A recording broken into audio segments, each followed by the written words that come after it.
Ketika orang menggambarkan gerakan modernis, secara keseluruhan mereka secara luas merujuk pada gedung pencakar langit baja dan kaca yang menghiasi banyak cakrawala kota kita.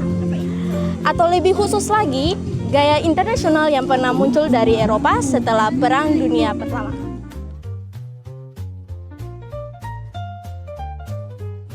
Gaya internasional, konstruksi sosial yang akan selamanya mengaruhi cara berpikir tentang penggunaan ruang di semua skala. Seringkali dirancang sebagai bangunan bermuatan politis yang berusaha membuat pernyataan terhadap pemerintah totaliter. Banyak arsitek yang memengaruhi gaya tersebut pindah ke Amerika Serikat setelah Perang Dunia Kedua, membuka jalan bagi beberapa bangunan dan gedung pencakar langit paling ikonik yang akan dibangun pada abad ke-20.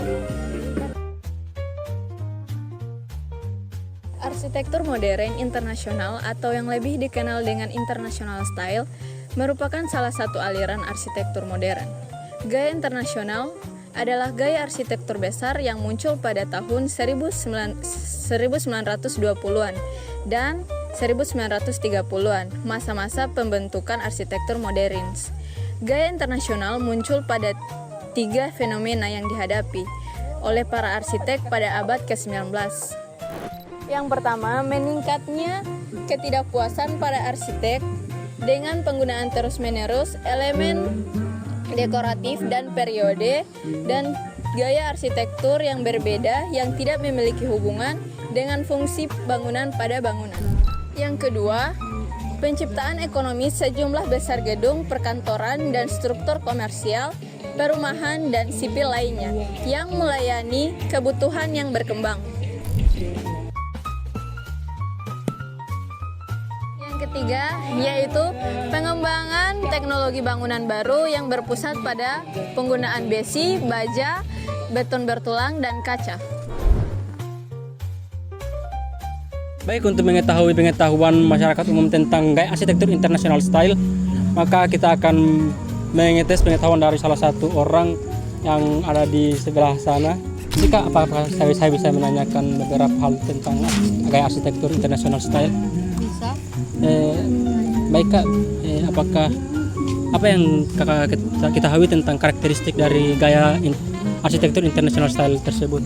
Kalau setahu saya, arsitektur internasional itu memiliki ciri khas seperti gedung yang tinggi, banyaknya kaca-kaca pada gedung, atau memiliki gaya geometris yang kotak panjang lah, setahu saya. Setelah itu, apakah Kakak mengetahui tentang arsitek-arsitek pelopor dari gaya tersebut? Kalau saya cuma taunya Le Corbusier. Oh, cuma Le Corbusier saja. Sebenarnya ada beberapa lagi, salah satunya itu ada Bapak Ludwig Mies van der Rohe juga. Setelah itu, apa yang bangunan apa yang menurut Kakak mengadaptasi gaya tersebut di daerah sini di Gorontalo?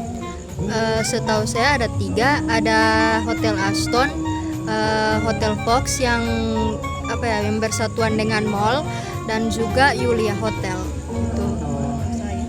Baik Kak, terima kasih atas waktunya Kak, dan mohon maaf karena sudah mengganggu waktunya. Iya. Baik, itu adalah sekilas tentang pengetahuan masyarakat umum tentang gaya arsitektur international style. Gaya ini pertama kali didefinisikan oleh kurator Museum Seni Modern Henry Russell Hitchcock dan Philip Johnson pada tahun 1932 berdasarkan karya arsitektur dari tahun 1920-an. Gaya internasional ini dapat dijumpai pada bangunan yang dirancang oleh sekelompok kecil arsitek modernis, di mana tokoh-tokoh utamanya yaitu Ludwig Mies van der Rohe, Jacobus Out, Le Corbusier, Richard Neutra, dan Philip Johnson. Ludwig Mies van der Rohe lahir pada tanggal 27 Maret 1886 di Aachen, Jerman, dan meninggal pada tanggal 17 Agustus 1969 di Chicago, Illinois, AS. Pepatahnya yang terkenal, "Less is more," masih banyak digunakan, bahkan oleh mereka yang tidak mengetahui asal-usulnya. Ludwig Mies adalah putra seorang tukang batu utama yang memiliki sebuah toko pemotong batu kecil. Mies membantu ayahnya di berbagai lokasi konstruksi, tetapi tidak pernah menerima pelatihan arsitektur formal apapun. Pada usia 15 tahun, ia magang pada beberapa arsitek Aachen yang untuknya ia membuat sketsa garis besar ornamen arsitektur yang kemudian dibentuk oleh tukang plester menjadi dekorasi bangunan dari semen.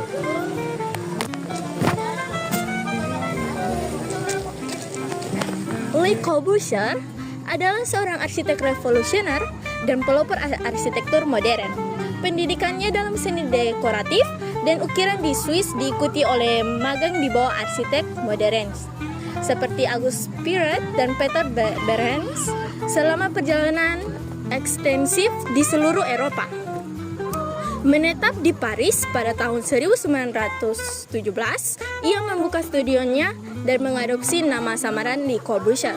Pada tahun 1920, menjadi tokoh kunci dalam arsitektur modern. Dengan desain dan teorinya yang memengaruhi struktur di seluruh dunia. Le Corbusier melambangkan gaya internasional arsitektur modern yang dicirikan oleh bentuk-bentuk geometris, ruang terbuka, jendela besar, atap datar, dan ornamen yang minimal.